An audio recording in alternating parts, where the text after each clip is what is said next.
ठंड में गरीब माँ की बेटी के लिए आया अमीर रिश्ता। बेटिया, थोड़ा सा चूल्हे पर गर्म पानी कर लेती, फिर बर्तन धोती तो तुझे ठंड थोड़ी कम लगती। माँ, कोई बात नहीं, लकड़ियाँ वैसे भी कम हैं। तभी गजोधर लकड़ी लेकर आता है। बड़ी मुश्किल से मिली है लकड़ियाँ, इन्हें काट कर तैयार कर लेता हूँ बेचने के लिए। कोई बात नहीं पिताजी, थोड़े से ही बर्तन रह गए, जल्दी से धो लेती हूँ, फिर आप दोनों के लिए चाय बनाऊंगी।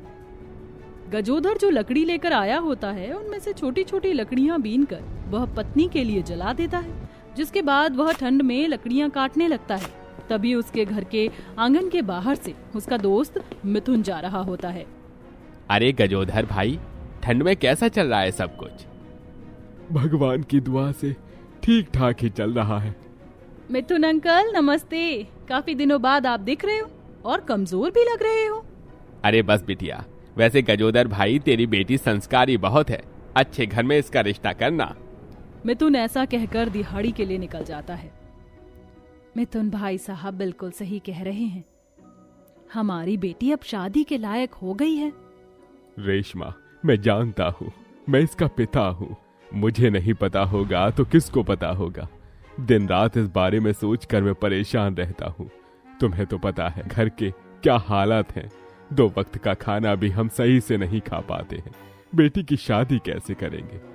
अपनी बेटी की शादी के लिए पाई पाई जोड़नी होगी, क्योंकि हमारी इकलौती बेटी है। माँ, पिताजी, आप मेरी शादी को लेकर इतना परेशान क्यों हो रहे हो? अभी मैं आपके साथ हूँ, आपके पास हूँ, आपकी सेवा करना मेरा फर्ज है। बेटियां तो पराया धन होती हैं। बेटी, तुम भी पराया हो, एक दिन अपने ससुराल चली जाओगी। पिताजी, मैं आपका सहारा बनना चाहती हूँ, मत कीजिए मेरी शादी, मैं हमेशा आपके साथ ही रहूंगी। बहुत बड़ी हो गई है मेरी बेटी, चलो मैं चलता हूँ। गजोधर एक बोरे के अंदर खूब सारी लकड़ियां भर लेता है और उन्हें बेचने के लिए बाजार में पहुंच जाता है। तो वहीं अपनी माँ को खाना देने के बाद कविता भी अपनी मालकिन के घर पहुंच जाती है। मालकिन, आप कहीं जा रही हो क्या? बाहर जा रही हूँ, थोड़ा घर का ध्यान रखना और मेरे पीठ पीछे रसोई से छुपकर कुछ मत खाना। कविता यह सुनकर मायूस हो जाती है। उसके बाद वह अपनी मालकिन के घर के सारे काम करती और उसे ठंड में सारे काम करने पड़ते हैं। पानी बहुत ठंडा है, थोड़ी देर गीजर चलाकर पानी गर्म कर लेती हूँ। कपड़े धोने के लिए कविता गीजर ऑन कर देती है। तभी उसकी मालकिन वापस आ जाती है। गीजर ऑन देखकर उसे बहुत तेज गुस्सा आता है। मुझे पता ही था, मेरे पीठ पीछे से तुम घर के अंदर बहुत बिजली फूंकती हो। अरे ठंडे पानी से कपड़े धोने में क्या तुम्हें मौत आ रही थी? तुम्हें पता है ठंड में कितना बिजली का बिल आता है? मालकिन, दरअसल पानी बहुत ज्यादा ठंडा था। बहाने बनाने की जरूरत नहीं है, मुझे सब पता है। तुम्हें तो बस अमीर घर का फायदा उठाने के लिए मौका मिलना चाहिए। जली कटी बातें सुनकर श्वेता वहां से चली जाती है। बेचारी कविता मायूस होकर घर के सारे काम करती है और शाम को वापस घर लौट आती है।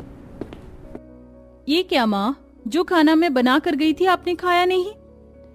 ठंड में इतनी ठंडी ठंडी हवा चल रही थी, बिस्तर से निकलने का मन ही नहीं हुआ। कोई बात नहीं, अब खा लेंगे इस खाने को। रेशमा जानबूझकर खाना नहीं खाती, क्योंकि उसे पता था घर का राशन खत्म हो चुका है। जब कविता को ये पता चलता है तो उसे सब समझ आ जाता है। शायद राशन खत्म होने की वजह से माँ ने खाना बचाया होगा। कविता बहुत ज्यादा परेशान हो जाती है। वह अपने माँ पिता को भूखा पेट नहीं सुलाना चाहती थी। कुछ देर में गजोधर भी घर आ जाता है। दिन भर ठंड में खड़े रहकर भी वह थोड़ी भी लकड़ी बेच नहीं पाता। क्या हुआ बेटी, क्यों परेशान हो? पिताजी, घर का राशन खत्म हो गया है। मुझे तो भूख लगी नहीं है। खैर कोई बात नहीं, कल सुबह मैं राशन भरवा दूंगा। आज जैसे तैसे करके गुजारा कर लो। उस रात कविता बचा कुचा खाना खाकर अपने माता पिता के साथ ठंड में सोने की कोशिश करती है, लेकिन किसी को भी नींद नहीं आती। तभी रात में रेशमा गजोधर से कहती है, आपने पंडित से बात की? आज मुझे जरा भी वक्त नहीं लगा। कल मैं पंडित को अपनी बेटी की कुंडली दे दूंगा। वो जरूर कोई अच्छा रिश्ता हमारी बेटी के लिए बताएंगे। सब सो जाते हैं। रात को उन्हें बहुत ठंड लगती है। अगले दिन जब गजोधर और रेशमा की आंख भी नहीं खुली थी, कविता ठंडे पानी से ही नहा धोकर पूजा की थाली तैयार करती है और मंदिर में पहुंच जाती है, जहां वह भगवान की आरती गाती है। सत्यम शिवम सुंदरम,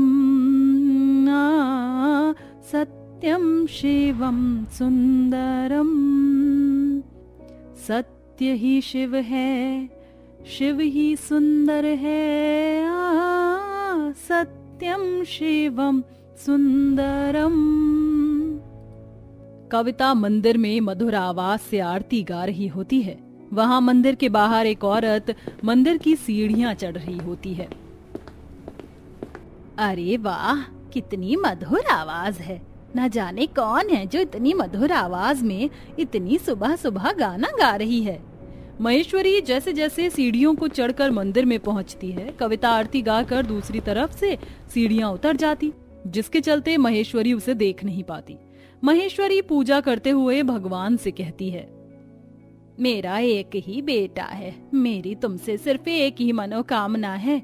उसकी शादी मैं एक अच्छी लड़की से करना चाहती हूँ, जो बहुत संस्कारी हो और उसे संभाल सके, और हमारे घर को भी मेरी ये इच्छा पूरी कर देना भगवान।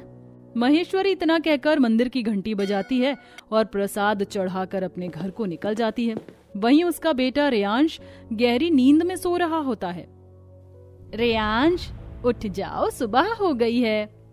अभी नहीं माँ, मुझे सोने दो। कल रात वैसे ही मुझे घर आते हुए 3 बज गए थे। पहले लेट नाइट घर पर आता है और उसके बाद दोपहर तक सोता रहता है। अरे ऐसा कब तक चलता रहेगा? महेश्वरी इतना कहकर वहां से चली जाती है। रसोई में जाकर नाश्ता बनाते हुए वह कविता के गाए हुए गीत को गुनगुनाने लगती है। बहुत मधुर आवाज में गा रही थी वह लड़की संगीत। लगता है बहुत संस्कारी और अच्छे परिवार की लड़की थी। महेश्वरी उसी के बारे में सोच रही थी। इधर गजोधर ठंड में मेहनत कर करके पाई पाई जोड़ता है और अपनी बेटी के लिए रिश्ता ढूंढता है। पंडित जी, मेरी बेटी बहुत मासूम है, संस्कारी है। उसके लिए घर भी ऐसा ही होना चाहिए जहां वो खुश रहे। अरे हाँ हाँ, ये सब तो ठीक है, लेकिन आपको पता ही होगा, अच्छे घर के रिश्ते में दहेज जाता है। उसका इंतजाम करके रखना भाई साहब पहले ही। दहेज के नाम पर गजोधर क्या ही दे पाता, जिसके घर की छत ही टूटी हुई थी। मैं अपनी पूरी कोशिश करूंगा पंडित जी, लेकिन आप अच्छा लड़का ढूंढना। गजोधर इतना कहकर बोरे में भरकर लकड़ियां बाजार में लेकर जाता है और वहां बेचने लगता है। तो वहीं दूसरी तरफ कविता अपनी मालकिन से पैसे मांगती है। मालकिन, मेरे घर में राशन खत्म हो गया है और अभी हमें पैसों की थोड़ी जरूरत है, मुझे कुछ पैसे दे दीजिए।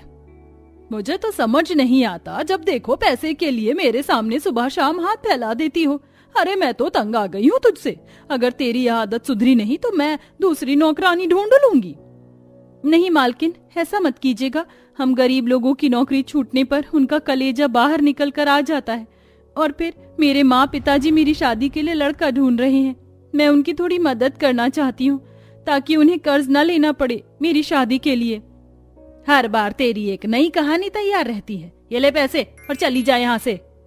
इस तरह धुतकार करके श्वेता उसे भेज देती है। बेचारी कविता ठंड में कपकपाते हुए चंद पैसे घर ले आती है, जिनमें से वह कुछ पैसों से तो राशन ले आती है और कुछ पैसे बचा कर रख लेती है। अगले दिन फिर से वह सुबह मंदिर में पूजा करते हुए आरती गाती है। इस बार महेश्वरी उसे देखने के लिए उससे पहले ही मंदिर पहुंच जाती है। मधुर है तुम्हारी आवाज, बहुत संस्कारी हो तुम जैसी लड़की। अगर की बात क्या? कुछ नहीं, मेरा बेटा मुझे लेने के लिए नीचे आया है। चलो मैं चलती हूँ। सीढ़ियों से उतरते हुए महेश्वरी के मन में कविता को लेकर उसे बहू बनाने का ख्याल आता रहता है। रोड पर रेयांश अपनी मॉडर्न गर्लफ्रेंड के साथ अपनी माँ का इंतजार कर रहा होता है। महेश्वरी ख्यालों में खोई हुई होती है, तभी एक ट्रक बहुत तेजी से उसकी तरफ आ रहा होता है।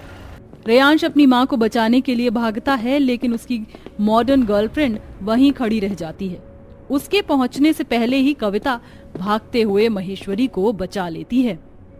माँ जी, आप ठीक तो है ना? आपको कुछ हुआ तो नहीं? नहीं, मुझे कुछ नहीं हुआ। मेरी जान बचाने के लिए शुक्रिया। माँ, आपको ध्यान रखना चाहिए। कहाँ ध्यान होता है आपका? चलो घर। रेयांश अपनी माँ को घर ले आता है, जिसके बाद वह अपनी मॉडर्न गर्लफ्रेंड से भी ब्रेकअप कर लेता है। तभी उसकी माँ उसके पास आती है। मैं तुझसे कुछ बात करना चाहती हूँ। जिस लड़की ने मेरी जान बचाई थी, दरअसल वह लड़की मुझे बहुत पसंद है, बहुत संस्कारी है।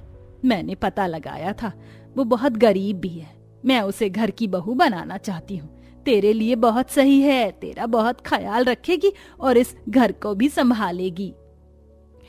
इस बार रेयांश अपनी माँ की बात मान लेता है और शादी के लिए तैयार हो जाता है, जिसके बाद महेश्वरी रिश्ता लेकर कविता के घर पहुंच जाती है, जहां पहले से ही उसका रिश्ता लेकर कुछ लोग आए हुए थे।